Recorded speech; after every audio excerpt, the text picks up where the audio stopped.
Assalamualaikum warahmatullahi wabarakatuh. Selamat datang di Posji, pengalaman orang seputar gaib.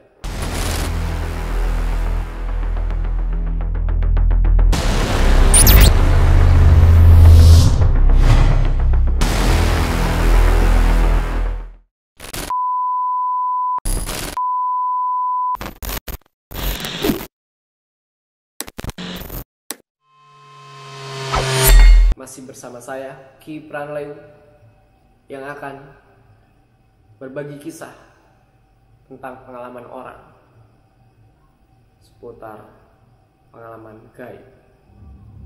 Kalau kita berbicara rumah kosong, akal logika kita berpikir bahwa di tempat tersebut tidak ada aktivitas kehidupan manusia. Namun otak kecil kita bermain bahwa kita hidup di dunia tidak sendirian.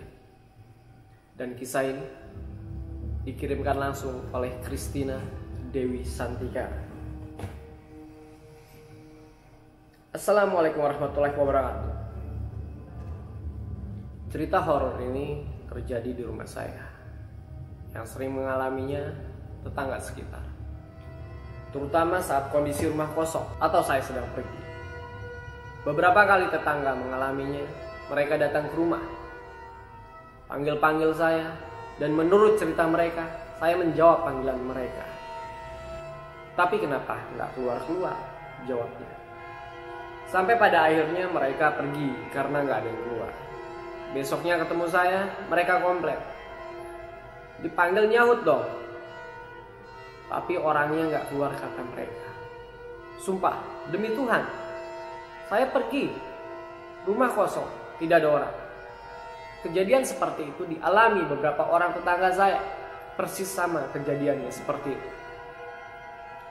Kejadian yang lain lagi dialami adik saya sendiri. Dia datang ke rumah menjelang maghrib. Karena sedang asik di dapur, saya cuek aja. Cuma agak heran, sekilas dia lagi asik ngobrol di ruang tamu.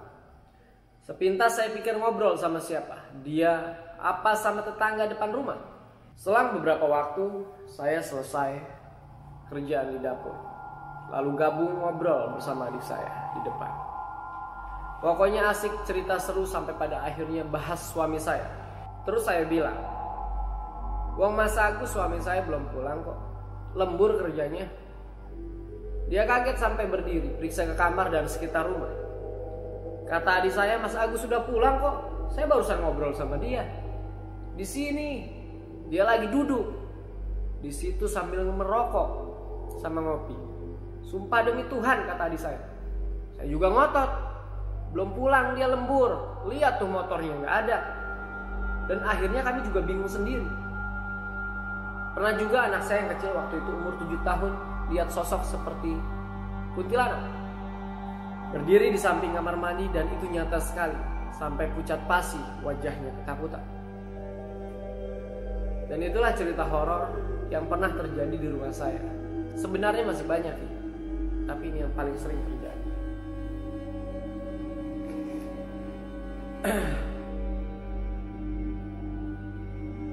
Rumah yang ada bentuk fenomena gaib, terkadang rumah tersebut jarang sekali dilakukan kegiatan-kegiatan yang sifatnya agamis. Karena kehidupan manusia harus bisa diselingi dengan kehidupan akhirat, biar balance antara dunia dan akhirat. Jin mampu masuk ke dalam suatu tempat yang bahkan ada aktivitas manusianya dikarenakan tempat tersebut aman buat mereka. Karena tidak ada bentengan-bentengan doa, atau kalaupun melakukan ibadah yang jarang sekali dilakukan. Sehingga mereka mampu masuk ke dalam rumah tersebut, bahkan menyaru sebagai orang yang ada di tempat itu.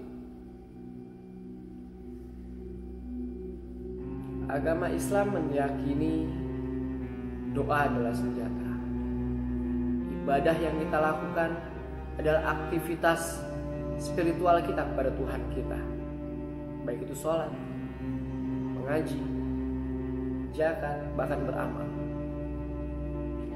Jangan pernah tinggalkan ibadah yang sudah diwariskan oleh orang-orang terdahulu kita, untuk menjadikan kita jadi manusia yang lebih baik lagi. Masih banyak kisah-kisah di luar sana yang belum kita bacakan. Tetap saksikan pengalaman orang seputar gaib hanya di Gibran Lewu Channel. Karena makhluk tak kasat mata seada di samping Anda. Guys, jangan lupa subscribe. Kalau kalian lupa subscribe, Pipi Slim